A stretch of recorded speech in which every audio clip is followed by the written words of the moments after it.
আসসালামু আলাইকুম, রুফা রান্নাঘরে আপনাদের সবাইকে স্বাগতম। চলে এলাম আবারও একটি নতুন রেসিপি নিয়ে। আমার আজকের রেসিপিটি আমি এই লিচু দিয়ে তৈরি করব। আমি আজকে লিচুর ড্রিঙ্কস এবং লিচু দিয়ে কিভাবে আপনারা জেলি তৈরি করতে পারবেন সেই রেসিপি একসাথে আমি দেখাবো। তো চলুন আর কথা না বলে রেসিপি শুরু করা যাক। তো আমার আজকের এই লিচু ড্রিঙ্কস বানাতে উপকরণ হিসেবে যা যা লাগবে, আমি এখানে লিচু নিয়েছি 1 কাপ পরিমাণ চিনি, আর জেলি তৈরি করতে নিয়েছি আমি আগার আগার পাউডার, এবং এখানে নিয়েছি ঠান্ডা পানি। আপনারা চাইলে নরমাল পানি ইউজ করতে পারেন, সেক্ষেত্রে সার্ভ করার সময় বরফ কুচি দিয়ে দিলেই হবে।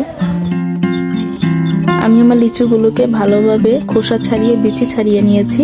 এখন আমি এগুলোকে ব্লেন্ডারে জারে দিয়ে দিব। আমি সবগুলো লিচুকে খুব ভালোভাবে ব্লেন্ড করে নিব।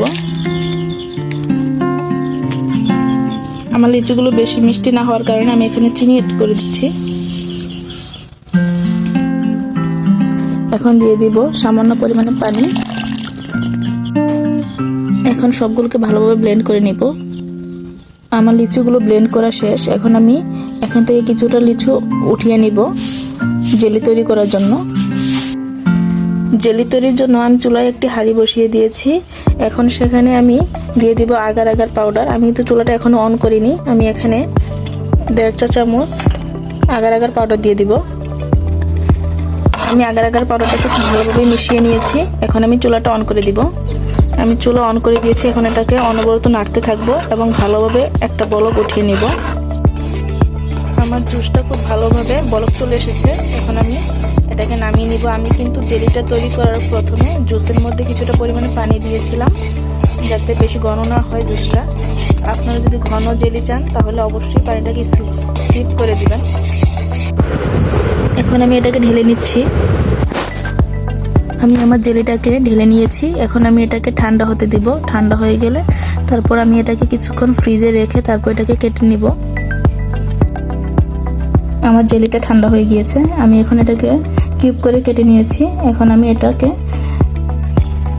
আমার আগে থেকে তৈরি করা ড্রিঙ্কসে অ্যাড করে দিব। এখন আমি অ্যাড করে দিচ্ছি আমার লিচুর জেলিগুলো। এখন একটু ভালোভাবে নেড়ে নিব।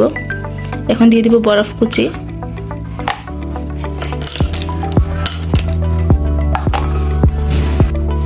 এই হচ্ছে আমার আজকের রেসিপির ফাইনাল লুক। দেখুন মাশাআল্লাহ কত সুন্দর হয়েছে। আমার আজকের রেসিপিটি আশা করছি সবার কাছে অনেক ভালো লাগলে অবশ্যই একটি লাইক, কমেন্ট এবং শেয়ার করে দিবেন।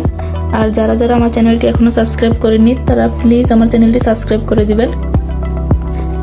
এরকমই আরও নিত্য নতুন অনেক ভিডিও পেতে আমার চ্যানেলটি সাবস্ক্রাইব করে পাশে থাকা বেল বাটনটি অন করে দিবেন। তাহলে আমি যখন নতুন কোনো রেসিপি আপলোড করব সাথে সাথে নোটিফিকেশন পেয়ে যাবেন। সবাই ভালো থাকবেন, সুস্থ থাকবেন। ভিডিওটি শেষ পর্যন্ত দেখার জন্য ধন্যবাদ। আল্লাহ হাফেজ। আসসালামু আলাইকুম।